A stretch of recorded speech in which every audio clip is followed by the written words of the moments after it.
everybody, and welcome to our virtual asynchronous training for RISE-L.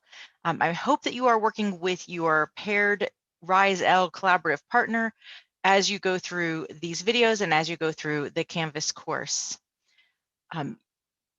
You are looking at the screen for collaboration for content and language integration, and that's what we're trying to do in this new ambitious RISE-L program. So our underlying premise is that we all teach language, and we have that shared responsibility for collaboration in order to integrate the content and language that our students need to find academic success. This goes back to WIDA's essential action number 15 that states, we should share responsibility so that all teachers are language teachers and support one another within communities of practice.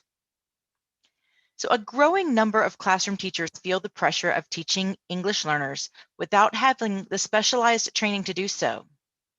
By having language teachers work side by side with content teachers, everyone benefits, especially the students. The language teacher brings the expertise in the process of language development and differentiated language strategies, while the content teacher has the curricular knowledge of the content areas.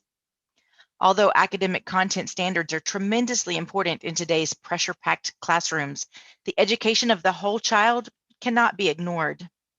ELs are exposed to new language throughout the school day in diverse areas, including fine arts, physical education, or technology, and in this case, for RISE-L, English language arts. Consequently, all educators should have a firm sense of the language of their grade level or discipline, with language specialists being an equal partner in educating ELs. In the end, all teachers have a role in students' language development in school. So why should educators collaborate? Well, like we said, today's schools are more diverse than ever before. This includes cultural and linguistic diversity. And so now multilingualism is actually one of the new norms. In 21st century classrooms, English proficiency cannot be seen as a prerequisite to meaningful participation in the core curriculum. Instead, language must be viewed as something that is developed in the process of learning. When students are supported and have access to the richest curriculum our students have to offer. So that's why all teachers need to share responsibility for both engaging all learners in the core curriculum and developing essential language skills.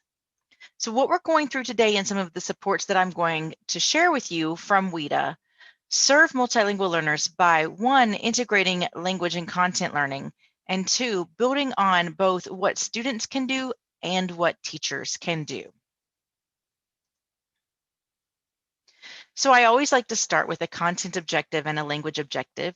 This is a standard SIOP strategy to blend content and language.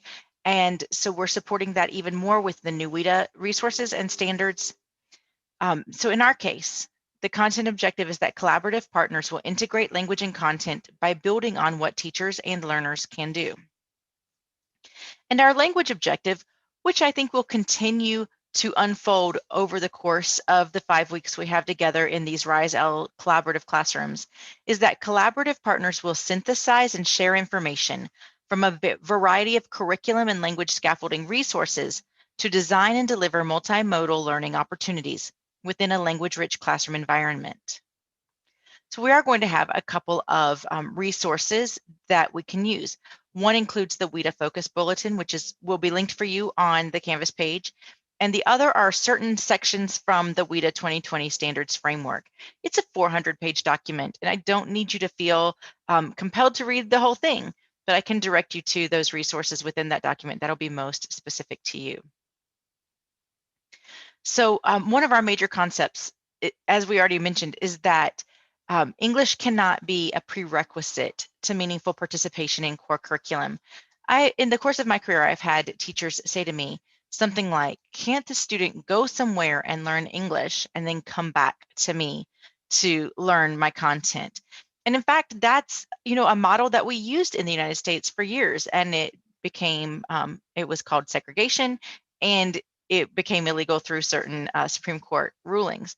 And so that's why we're here where we are now. where we need to find a way to have support for educators as they balance this integration of language and content.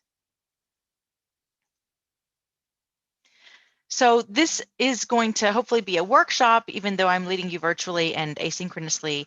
But the idea is that as you go through, you stop and do some work together with your partner, and that work brings us into an ability to face the next 5 weeks together with some skills that you learned through this training. So we're going to start with self-reflection and connections. So what do we know about ourselves and how do we connect to our partner teacher? And then we'll go into what we mean by collaboration and co-teaching, and I'll give you some particulars about the collaboration models. And then we'll talk about the academic language demand in your content standards. So notice that we're always going to start with those content standards first and find that academic language demand within them. So that's our agenda, and I look forward to working through all of this with you.